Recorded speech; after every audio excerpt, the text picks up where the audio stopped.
Você quer saber como seu time ou qualquer time do Brasil pode se equiparar com os times como Real Madrid, Barcelona, Manchester City e muitos outros? Então assiste esse vídeo até o final.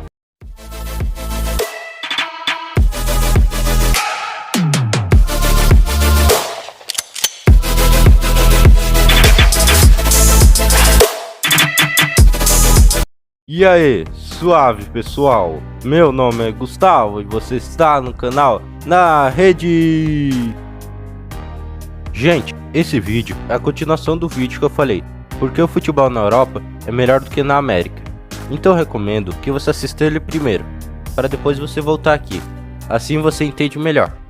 E lembrando, o link desse vídeo está na descrição e no primeiro comentário fixado desse vídeo aqui que você está assistindo. Então, antes de mostrar a solução, vou me aprofundar mais em dois aspectos que causam a distância do futebol entre os continentes, que acabei esquecendo de falar no outro vídeo, porém vocês vão conseguir entender rapidinho nesse. Os dois aspectos são: o primeiro, que o Brasil é um país subdesenvolvido, e o segundo, que os clubes se apoiam em um sistema de organização fracassado sem fins lucrativos. Calma, parece complicado, mas ao longo do vídeo você vai entender. Já vou adiantar que a solução para o futebol brasileiro voltar a se equiparar com o futebol da Europa tem a ver com esses aspectos. E isso serve para o futebol da América do Sul, e não só para o Brasil.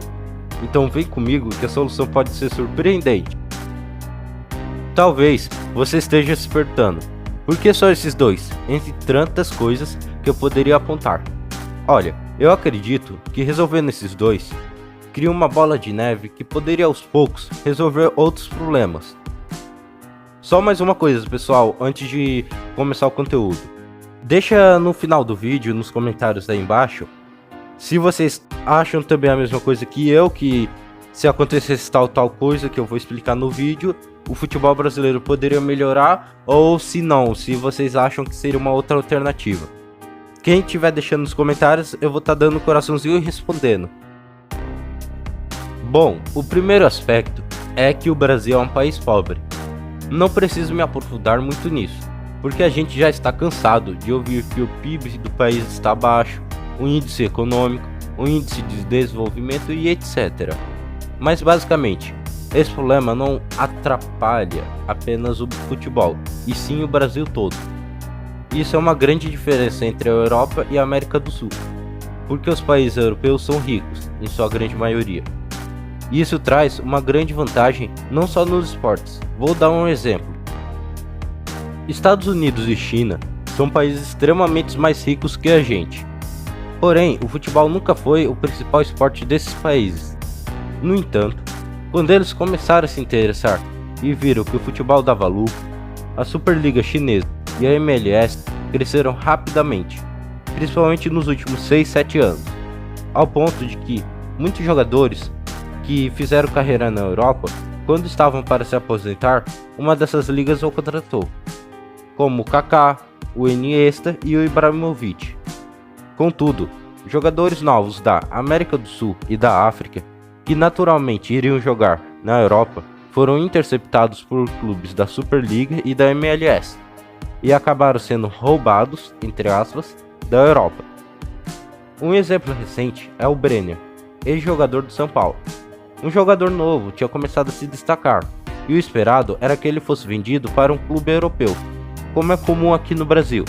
Porém, o FC Cincinnati da MLS o contratou.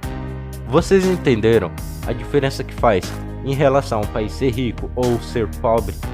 Em esportes gerais, não só no futebol, como isso pode fazer uma diferença grande, porque essas ligas tiveram um avanço muito grande em pouco tempo, entendeu? Pessoal, muitas pessoas acreditam que para um clube ser multicampeão e forte nas competições, precisa apenas de uma torcida fiel e gigante. Isso está parcialmente certo, porque só isso não garante o time competitivo. Apesar disso, o que ainda garante que o futebol brasileiro tenha dominância sobre o futebol nos Estados Unidos e da China é a audiência. No Brasil, o futebol é o principal esporte, então o público faz com que o futebol na América do Sul ainda fique mais à frente de outros. porque aqui tem demanda, tem tipo muita demanda com futebol, entendeu? Já nos Estados Unidos e na China ainda não tem tanta demanda. Gente, deixa uma opinião minha sobre isso. Acredito que quando o futebol for o principal esporte ou um dos principais esportes na China e nos Estados Unidos, se a América do Sul continuar no ritmo atual, poderemos chegar cada vez mais comum um europeu enfrentar um asiático ou um americano do norte na final do Mundial de Clubes.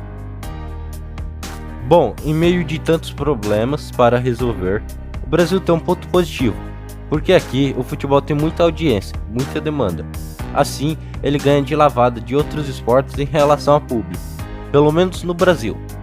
Isso garante para nós brazucas um dos pontos que eu acredito que torna um clube capaz de ser competitivo. A fórmula é o seguinte: primeiro, riqueza de oferta, que seria a abundância de clubes vitoriosos, ou seja, ter muitos clubes vitoriosos no país. E o Brasil tem isso. Vezes demanda, que adivinha, o Brasil também tem, que gera investimentos, e o Brasil não tem. A fórmula ficaria riqueza de oferta vezes demanda vezes investimento, igual a times competitivos.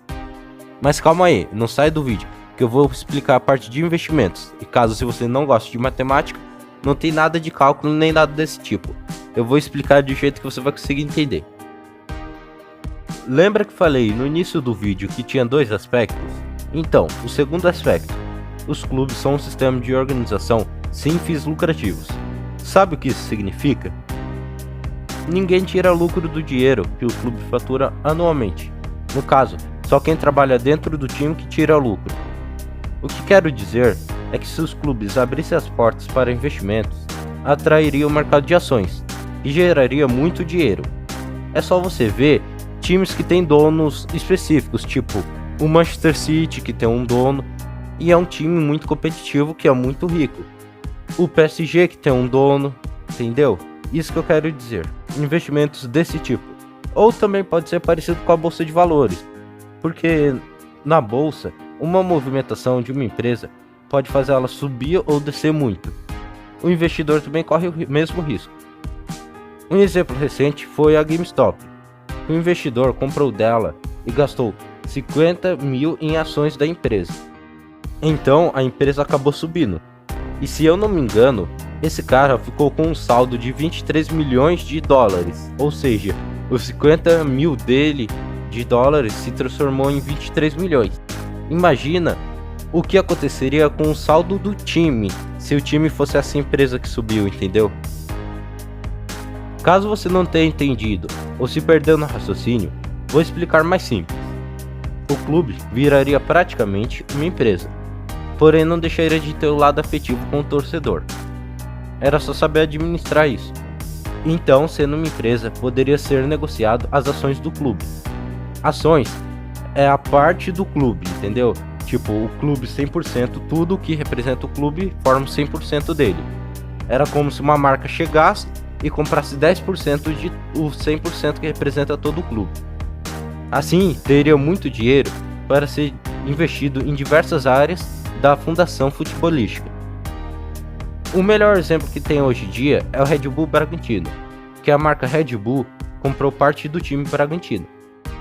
Desde então, o RB Bragantino tem conseguido ter compra de jogadores melhores. Porém, os clubes do Brasil não fazem isso, então como eles ganham dinheiro? Deixa nos comentários se você sabe como eles ganham dinheiro, mas não vale olhar a resposta que eu vou dar, hein? Os clubes ganham dinheiro vendendo os seus jogadores, ou melhor, vendendo os melhores jogadores e os promissores. Logo, a qualidade de jogo fica pior aqui no Brasil. Então, presidentes dos clubes, querendo marcar na história do time, gastam dinheiro que não tem com jogadores, deixando a dívida para o próximo resolver. E foi isso que aconteceu com o Cruzeiro. Gente, acredito que essa seria a solução para o futebol brasileiro voltar aos holofotes.